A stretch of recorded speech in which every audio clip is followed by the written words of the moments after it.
Hey folks, that's right, you are not hallucinating right now. I am here, the bar is open, and we're going to be talking about My Hero Academia Chapter 362. And some of you, rightfully so, are like, yo Dan, what the hell, you said you were going to do a review for the final chapter of Vigilantes, but what just happened in My Hero Academia is kind of taking precedent because of what happened in My Hero Academia Vigilantes. And I promise we will go into the bar and we will talk about the final chapter of Vigilantes, but not today. But this is ridiculous. I can't believe they did something this outrageous and they're probably just gonna renege on it. Either way, let's talk about it more and let's just go grab ourselves a drink.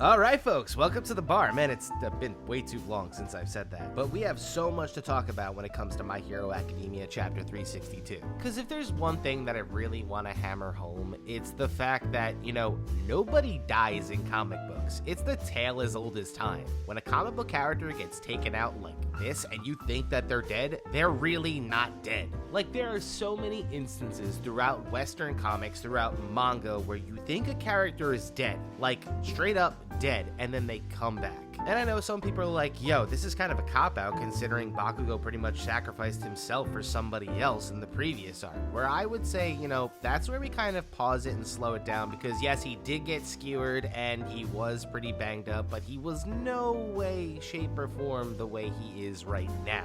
Like in the most recent chapter, Bakugo's heart exploded. What I'm just trying to get across to everyone is that the universe of My Hero Academia is so encompassing. And what I mean by that is there's little cherry-picked details that get inserted into the spin-offs that more or less kind of set the tone for the actual story. And let me, explain a little bit more. Let's head over to the wall.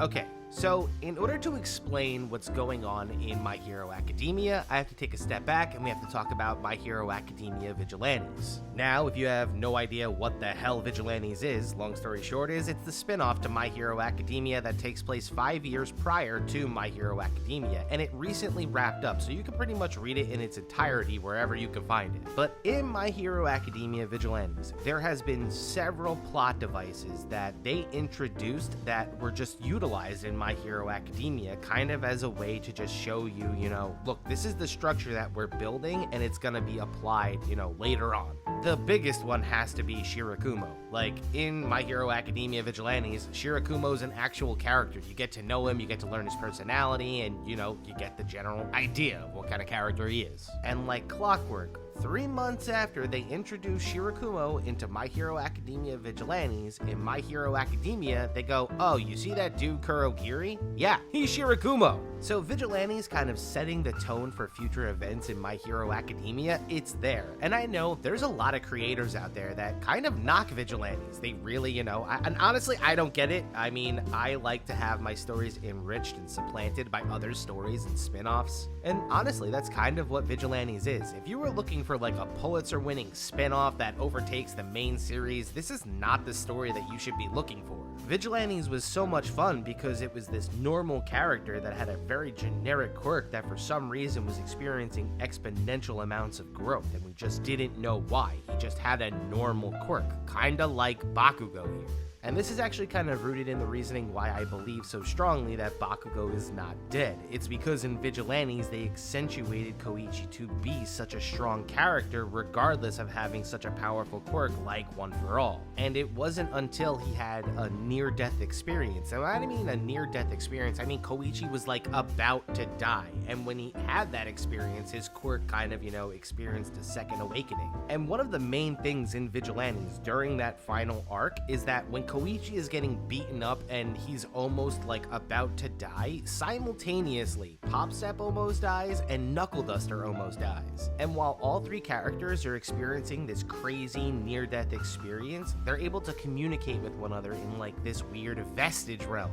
Now, when I read this in My Hero Academia Vigilantes, I took it as, okay, they're just kind of dragging this on now. What is the point of this whatsoever? And the point of it is what's going on right now in My Hero Academia. The red herring is that Bakugo is dead. He's not dead. If anybody reads any form of comic books out there, when it comes to superheroes don't die. I mean it. Barring any crazy unforeseen circumstance where Bakugo actually stays dead, he's gonna have a quirk awakening and he's gonna come back even stronger than before. And if it involves some stupid ex machina healing quirk, I will lose my shit. But if I have a handle on what's actually happening right now, this is what's gonna happen. Bakugo is gonna quote unquote die.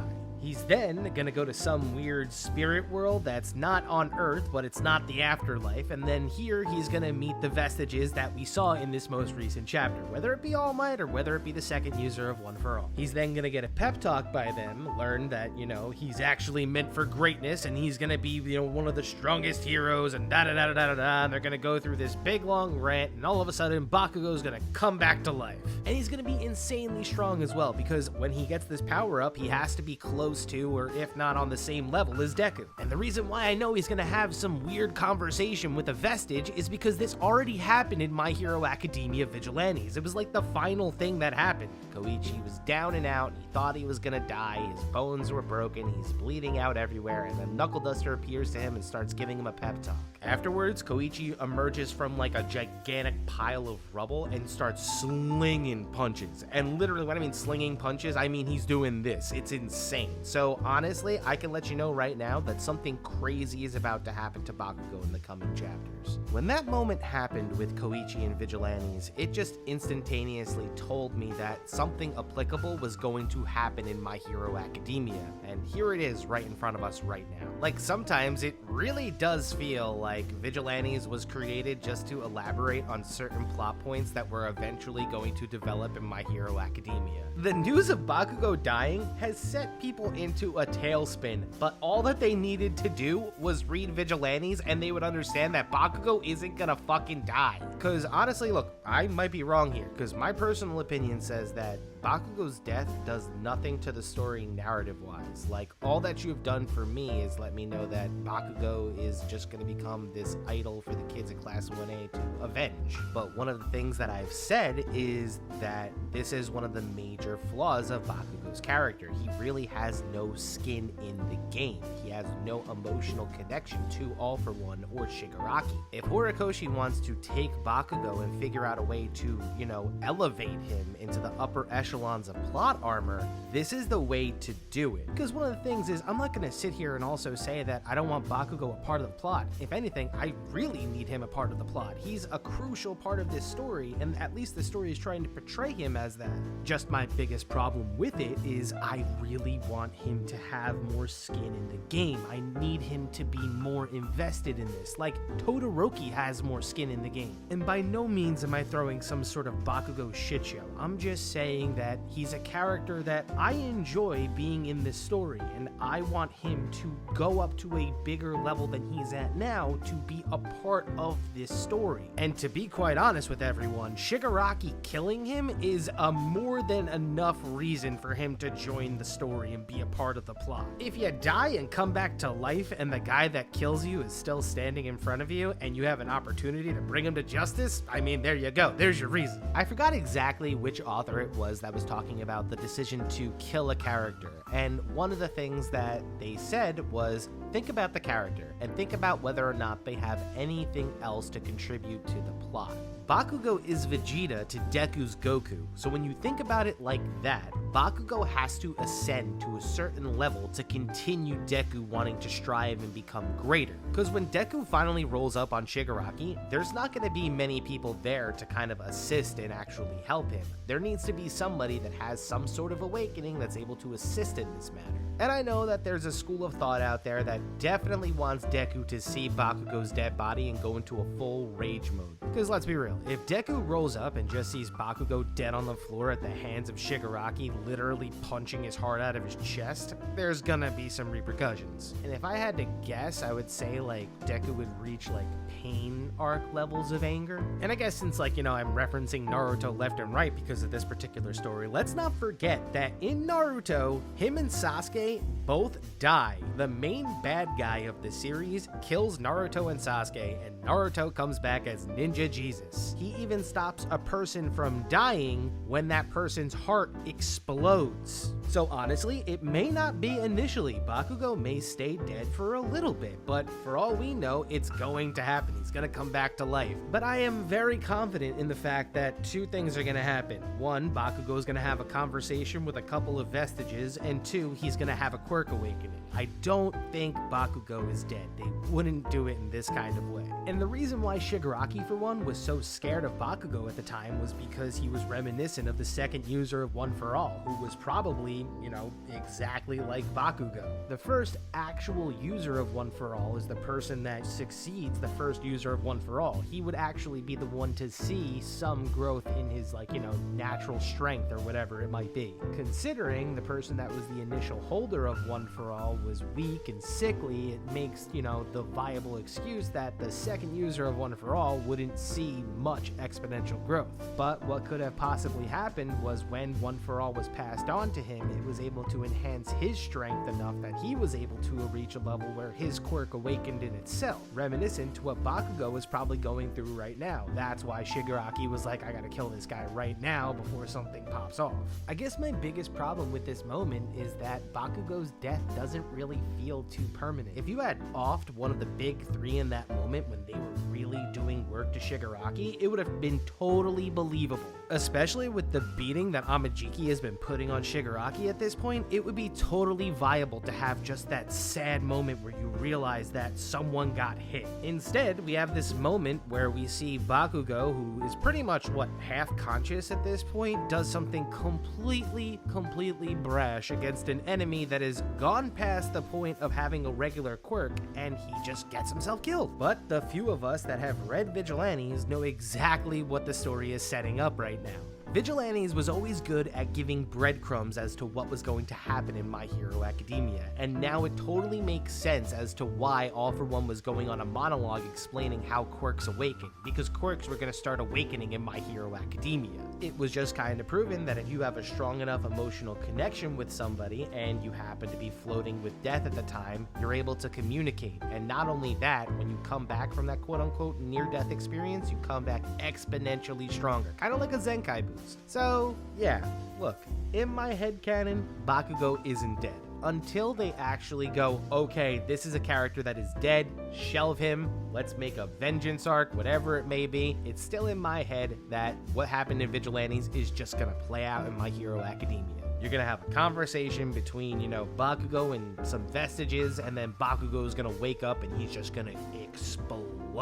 And in the process, he's gonna stop Deku's rage moment and be like, you can't do this, you have to be better. Essentially something super cheesy. The fact that people actually think that this is like a thing, like he's gonna stay dead, it's wild. I don't want to say this is the the superhero died underneath the rubble kind of cliffhanger, but it is. Like, there's even a 2-week hiatus. They want you to sit there and stir. They want you to wonder, oh my god, is Bakugo dead? And I guarantee they're probably gonna pivot.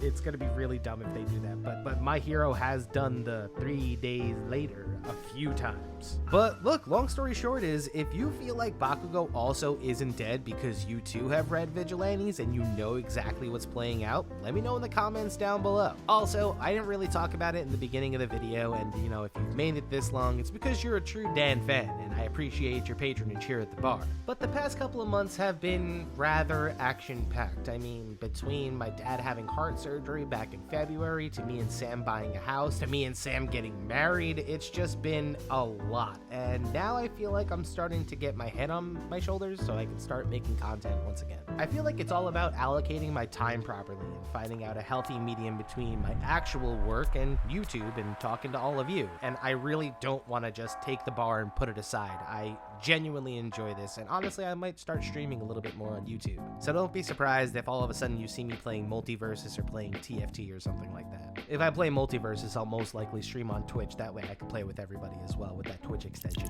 But it's great to be back. I mean, not having a video out for 7 months, a lot of people were kind of getting pissed off at me going, yo, Dan, like, you've been covering Vigilantes for the past 3 years. How could you not cover the final chapter, dude? And I'm gonna get to it, I promise. We're gonna start getting back into videos. We're gonna start reviewing the anime, anime to see if they're properly adapting the war arc that's unfolding, and especially we're gonna get into the fact that Kaiju number 8 is finally getting an anime. I am so incredibly stoked for one of my favorite mangas to actually become an anime. Like, this is the first time that something I genuinely covered from the beginning is actually going to become an anime, and it is so thrilling. But yeah, that's pretty much it. Let me know what you think in the comments down below. But until next time, true believers, I'll catch you all on the flip side.